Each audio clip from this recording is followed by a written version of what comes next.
Hello, I'm Matt Forde and welcome to Unspun. It's with deep sadness that we bring you this show in the wake of another terrorist attack. Our thoughts with the victims and their friends and families. For the second time during this election, national campaigning has been suspended. The campaign has been heated this week, but for all the arguments about May or Corben, Leave or Remain and Scottish independence, we must remember that the real division in the world is between those of us who cherish democracy and freedom and those who don't. Many of us have had passionate discussions in the last few weeks about the issues facing the country. But whatever the outcome of the election on Thursday, our unity stretches far beyond which party we vote for. We're not just united in the face of these attacks, we're defiant. We very simply and very calmly refuse to be intimidated. So, when you're in need of something to laugh about, where better to start than Tim Farron? Lib Dem candidate Susan King has claimed that plastic residue in water can turn you gay. Tim Farron, himself 60% water, has said that drinking water is not a sin so long as you do it in the privacy of your own home.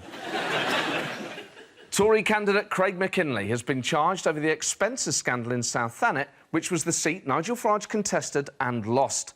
Mr McKinley denies the charges, but UKIP supporters in the constituency are furious, saying that if these allegations had surfaced sooner, they'd have voted for McKinley in the first place. And a team of crack scientists go back to the drawing board when yet another of their experimental trees fails to sprout money. Still to come on Unspun, we'll be talking to our Asia correspondent Phil Wang, and later on I'll be joined by the man who left the Conservatives to join UKIP, then left UKIP, Douglas Carswell. As always, I'm joined by my house band of politicians and guest musicians. They're knocking on heaven's door because God lives in a key marginal. It's MP4.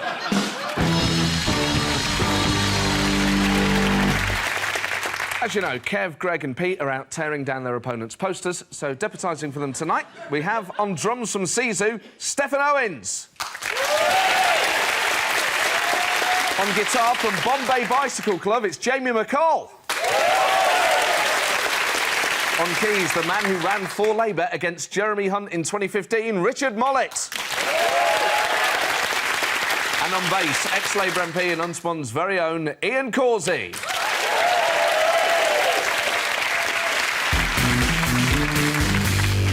As we near the end of the campaign, leaders of all our political parties have been putting themselves out there as much as possible. Well, all but one. Where do you think Theresa May is tonight?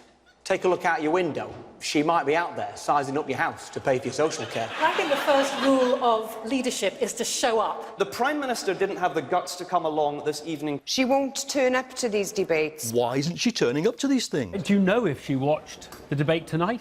Can I ask you, where was Theresa May between 7:30 and 9 last night? Yeah, they don't call him Charlie Police State for nothing. Theresa May refused to join in the BBC Leaders' debate. I've heard of shy Tories, but I didn't think the Prime Minister would be one. Luckily, she sent a replacement to get all her policies across. Paul Nuttall.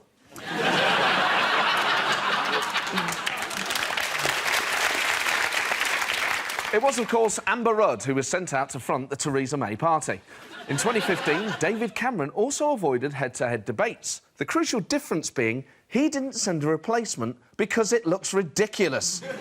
It's a general election, not the BAFTAs. Sadly, Theresa can't be here tonight. She's on tour in Plymouth, but she says she can't wait to see you all at next year's general election. So, why did Theresa May miss the debate?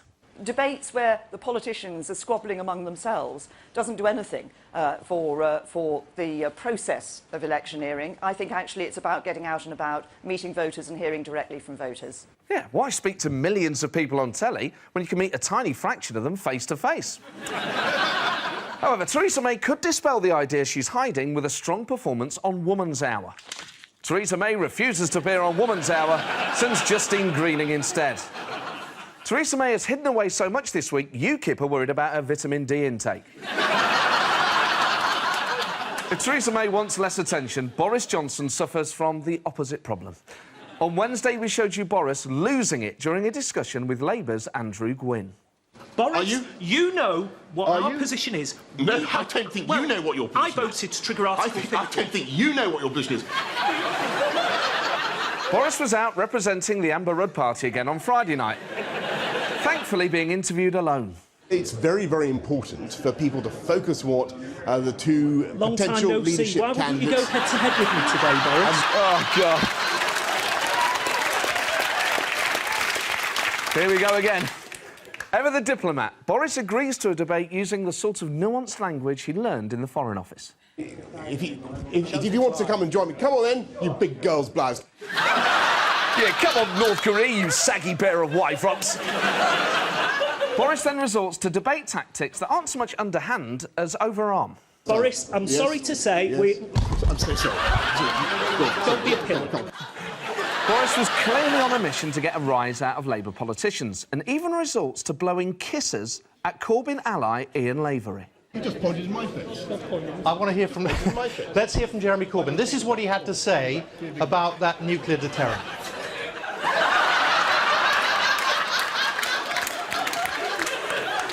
If you want to know what Ian is up to tonight, he's doing what we'd all be doing, lying in bed, staring at the ceiling and wishing he'd punched Boris Johnson full on in the face.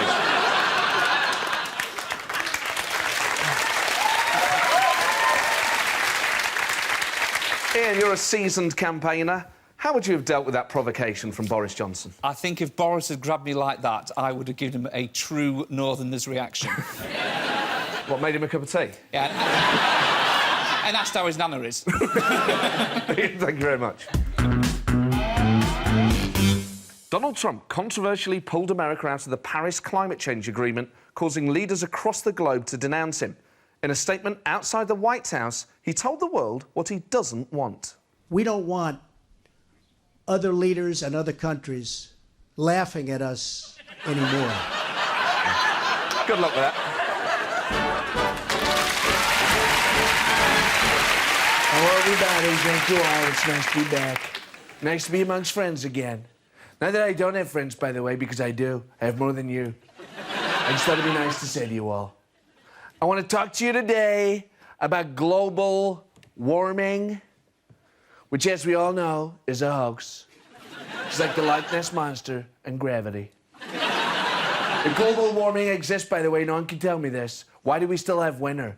Why doesn't it go spring, summer, summer, summer? All lies. And because of this science, America is pulling out of the Paris Accord. Because I was elected to serve the citizens of Pittsburgh, not Paris. Tennessee, not Tenerife. Washington, not Wolverhampton. I've never heard of these places, by the way, but I'm assured they're lovely, especially Tenerife. Seen it on TV. I hear all these environmentalists, no coincidence, by the way. I hear them all talking about wind farms. We don't want them. They are some weird places. I went to a wind farm once. No animals. So strange. Where'd they all go?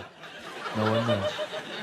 So thank you for your support, folks. With your help, I will make this country what it once was. An uninhabited landmass covered by water. Thank you so much. Thank you.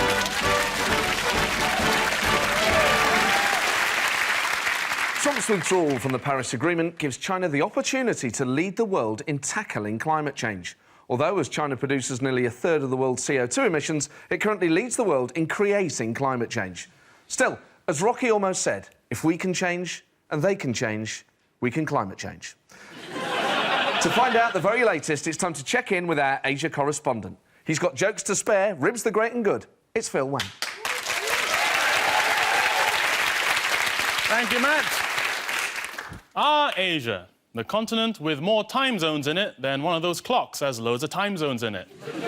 I'm Phil Wang, and this is Asia News. Yes, Matt, almost in direct response to the United States' withdrawal from the Paris Agreement, China has switched on the world's largest floating solar farm, or as the Chinese call it, a sun zoo.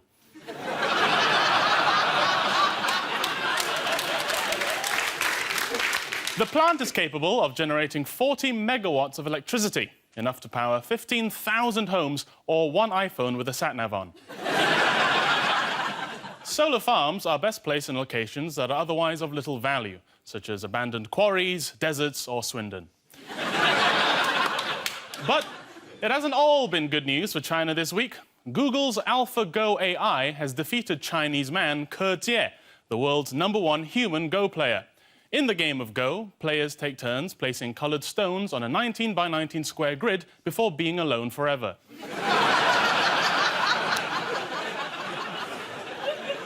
Courtier has dedicated his life to the board game. His parents are said to be very disappointed in their son, and that was before he lost. And finally, Taiwan is on its way to becoming the first place in Asia to pass marriage equality legislation, allowing more Taiwanese to tie the knot.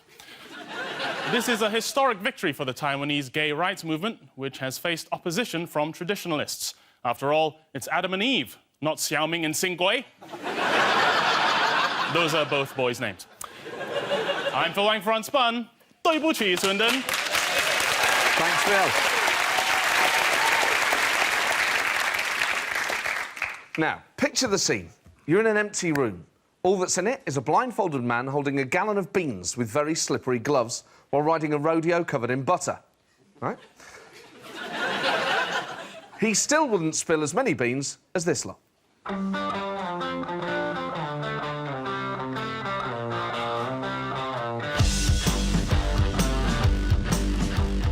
Boring.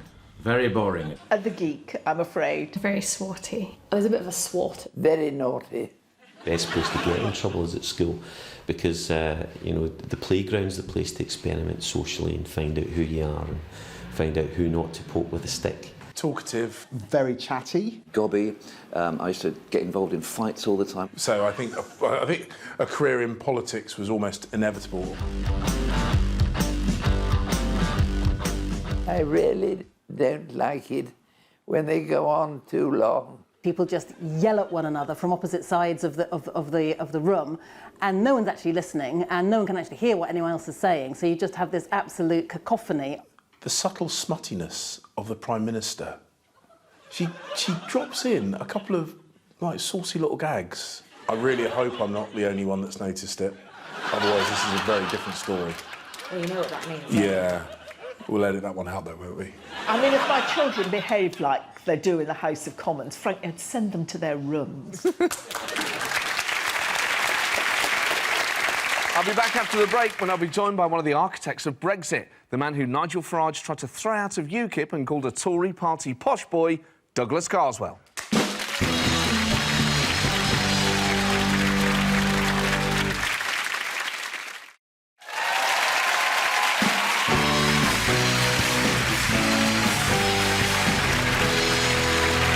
Welcome back to Unspun. Now it's time for my special guest. He sensationally defected from the Conservatives to UKIP before dramatically falling out with Nigel Farage over accusations he blocked him getting a knighthood. It's Douglas Carswell. Rebel, rebel, you're in the press. Rebel, rebel, UKIP's a mess. Rebel, rebel, how did you know? Douglas, Nigel hates you so. Appropriate walk-on music. Thank you. Douglas, it's a pleasure to have you here. Thank you. You're someone I've wanted to interview for a long time, as you know. And it's a shame that we have to start by talking about another terror attack on British soil. Obviously, the party that you were in for a brief period, UKIP, had quite radical ideas on how to tackle terror attacks in the UK. What do you think the best way to prevent terrorism on the streets of Britain is? I think this is a time for cool heads and calm, not for kippers. I think we need to make sure that we've got grown-ups in charge. I think it's pretty clear that platitudes are not enough. We're going to have to see some big changes in public policy. This needs to be done calmly, it needs to be done sensibly, and it needs to be done by people who are not out to get a cheap shot a week ahead of an election. But there's been, as there always is after attacks like this, sort of division sown, and people, as Trump has talked about before, you know, these travel bans, and these are things that Nigel Farage has supported. Are they things that you're in favour of? Let me put it this way. A generation ago, we in the West faced a really existential threat from a group of people who really didn't like our way of life, the Soviet communists. And we prevailed against them because we never treated every Russian as a communist. Let's never treat every Muslim as an Islamist. And I think that's a pretty good, sensible starting point. And I sometimes think when people... I look at my Twitter timeline, and there are all these knee-jerk reactions people have. It's not as simple as that. And often what seems compelling and attractive is actually going to make things worse. So we need calm, cool reflection. Perhaps a pretty good place to start, if I may say, is having a former Home Secretary in charge, Theresa May, who perhaps understands the scale of the problem. She's Prime Minister now, of course, and suspended national campaigning today. Do you think that was the right thing to do? I do. It's a difficult one, because on the one hand, we've got a democratic process underway, and it's important we don't forget that. But on the other hand, you know, we want to show respect to the loved ones who lost people yesterday in Manchester a few days ago. It's a difficult balance to strike, but I think all parties have got it about right. You're supporting Theresa May in this election. You wrote an article on Conservative Home, the 10 reasons why you're supporting Theresa. Obviously, for a period you were in UKIP. I just wonder, what was it like going from the Conservative Party, which is one of the oldest and most professional parties in Europe, to UKIP? Well, you know what? The UKIP Parliamentary Party had meetings that lasted a little bit... Well, they were a lot shorter than the Conservative one. We often had disagreements in the UKIP Parliamentary Party, but I tended to resolve them unilaterally.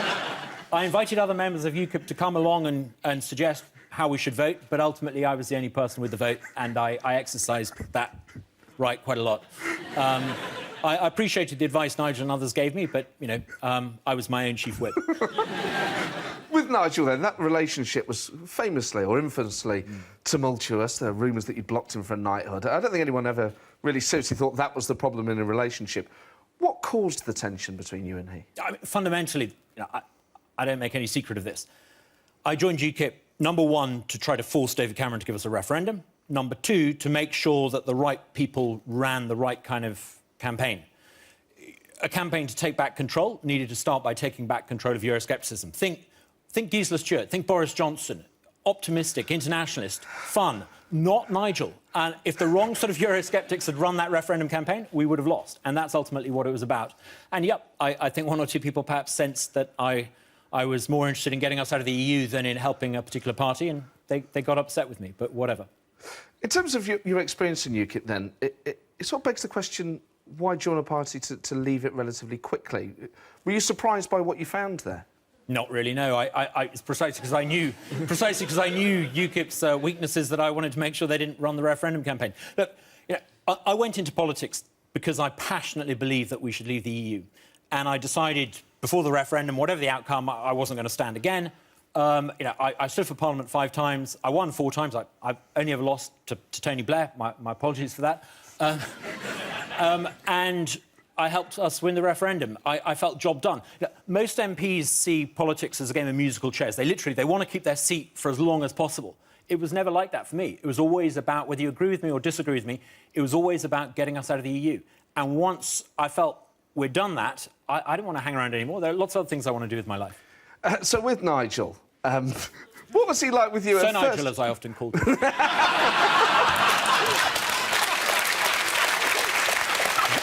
Who needs a knighthood when people call you sir already? Was it friendly at first?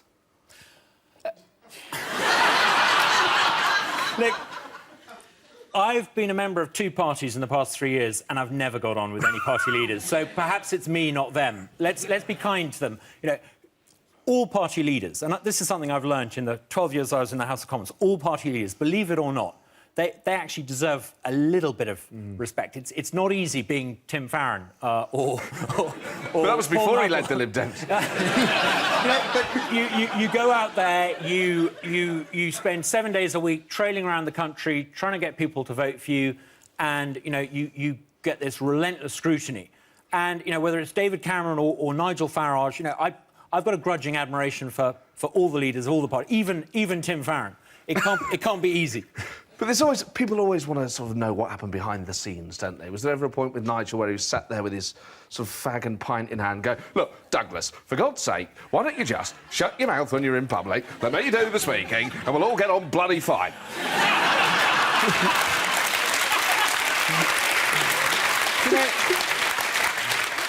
We couldn't even agree where to have that conversation. I wanted to go to McDonald's. I'm not a pub person, and he hated McDonald's. I took him for a McFlurry. I took him for a McFlurry in Clacton, and I think that was what actually broke things irrevocably. You're a very active local MP. In fact, my favourite story about you was when you apprehended a mugger. in a town centre, and I'll never forget the quote in the paper that you apprehended the thief and said to him, "You might not want to hear this, mate, but I'm your local MP." He wasn't very pleased with me. I think I lost that vote. Yeah. But were you not scared taking on this chap? Not really. He was a bit younger than me, but I run quite a lot, and for Parliament mostly. I overtook him, and I felt a bit sorry for him actually, because when he was up against the wall, things started falling out of the bottom of his trousers, his stash of gear or whatever. I don't quite understand all the parlance, but bags of doobie or whatever. And, you know, I had an iPad and I very nearly took a selfie with him and me, but I thought that would really, really annoy him if I took it. But, I lost that vote. Douglas, it's been a real pleasure talking to you. Thank you for joining us. Ladies and gentlemen, Douglas Carswell. That's all we've got time for tonight. I'm back on Wednesday with a special double-length show the night before the election. To play us out, it's the Popsophologists, MP4. Pumped by an American idiot. No climate change is now the new media. Can you hear the sound of hysteria? Science facts thrown out by America. Welcome to a new kind of tension all across the worldwide nations. Everything isn't meant to be